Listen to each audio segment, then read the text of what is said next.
Okay, one thing I thought was interesting was that this coming from a very small town, Laramie, Wyoming, that the people for the most part were pretty open to um, like homosexuals, not really uh, showing a lot of hate towards them like publicly for the most part.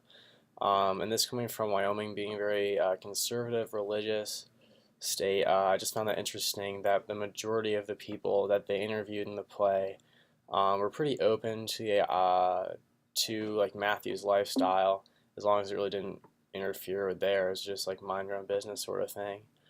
And there really wasn't a lot of hate towards Matthew and then like the homosexual community in general, and I thought that was interesting. One value is compassion. An example of that is when Carrie Drake protests Fred Phelps's protests of Matthew's funeral. I think that was very compassionate. And also the Catholic priest performing the funeral, because like homosexuality is kind of like shunned by the Catholic Church. So for him to do that, I thought was very kind. Another value is openness. People of Laramie again seem very open to this kind of lifestyle. Not a lot of hate there, and that just shows very liberal ideas of homosexuality, more a more progressive sort of thinking in a very conservative area of the country. And then another example of openness is the New York Theater Company was very open to showing this story in general, being that it is the lifestyle is was controversial back in the late '90s. People weren't as open to hearing this sort of thing as they are today. Not as progressive, not as liberal.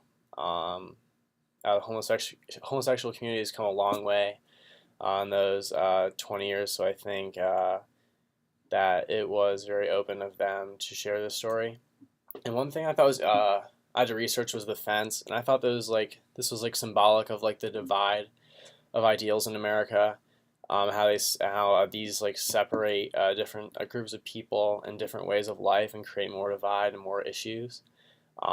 Religion plays a pretty big part in this play. They give many perspectives to the different religious views of Matthew's lifestyle, and they just give like real life examples of how each religion helps like people grieve over this and how they handle the situation in general, because in most religions homosexuality is not encouraged.